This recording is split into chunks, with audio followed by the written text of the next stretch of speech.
There's an old saying, lightning doesn't strike twice. Well, the owners of Marola's Market would beg to differ. An alleged drunk driver plowed through their business Tuesday morning, and believe it or not, this isn't the first time. We'll have that story coming up on the Channel 3 News. Bent metal, crumbling walls, and lots of water. This was the scene inside Marola's Market Tuesday morning. Owner James Bedoin says he got a call from an employee just after midnight. And I went, oh, really? Well, those weren't the exact words I used, but hopped in my truck and came down here and find the truck in my store again. Police say 40-year-old Kenneth Dahl of Burlington was drunk when he crashed his truck into this corner liquor store. He took out the side of the building and crushed the water heater, which flooded the store. Yeah, it looks like it pushed the cooler back 3-4 inches, maybe even more from the outside. So expect a little bit higher energy bills for the month of Yeah. December. Well, the one nice thing is if it's cold, I don't have to worry about turning the cooler on. There you go. Get outside AC. Bedoin is keeping a sense of humor during the whole thing. But he says drunk driving really isn't funny. It's hard being a business owner that sells liquor and wine and beer to comment on that because it's part of my business. It's a very good part of my business. But you need to be smart about it. The driver was reportedly drunk. The crazy thing is, this isn't the first time. Back in 2010, another drunk driver plowed into the other side of the store. Half my liquor was destroyed, doing much more damage. The last time this happened, the business had to shut down for nearly a month. But this time, the owner hopes it will only take a day. I want to be open. It's a busy time of the year for everybody. Bedoin says he's seen a lot of support from friends and neighbors who are willing to help.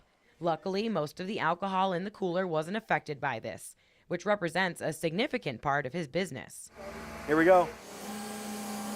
These accidents have taught him to roll with the punches. And just in case you were wondering, he's not planning on opening a drive-thru. Lightning strikes twice, huh? Molly Smith, Channel 3 News, Burlington. It looks like something you'd find on your grandmother's sofa, but thanks to the magic touch of Burton, it's cool again. This is what the U.S. snowboarding team will wear when they compete in Sochi, Russia for the 2014 Olympic Games. The coat was inspired by an antique quilt and an old flag. The company says it was going after a sense of Americana with this patchwork design. I think it's pretty cool. It looks something like out of Martha Stewart. They want the American snowboarders to stand out with a more laid-back yet respectful look to represent the United States. It seems to be going over well with fans on the slopes at Stowe. I like it. It has the American flag on the side too, so I think it's important. It's like a quilt, but it's not like in your face. Like it's all those vibrant colors and stuff. But one thing that is drawing criticism is the fact that the U.S. team uniforms were made overseas, fabricated in Japan and sewn in Taiwan, using fabrics made in Italy and Vietnam. What? What happened to the American jobs? What's going on? They should have brought that in here, you know? I don't like that as much. Should make it in Vermont. It is kind of messed up that our own Olympic team has to be represented by almost another country.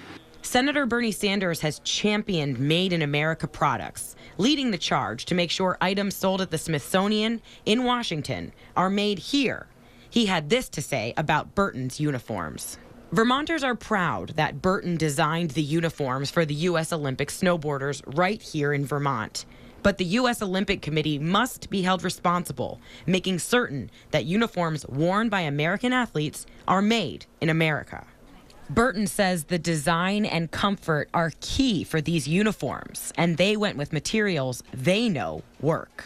To achieve this level of performance and function, Burton turned to its best, long-standing, and most trusted technical partners around the world to produce the uniforms to ensure that our high technical and design standards were met. The real test will come in February when the team takes to the halfpipe, and maybe a hint of gold will really make the design pop. We're overalls, we're still taking gold. Molly Smith, Channel 3 News, Burlington.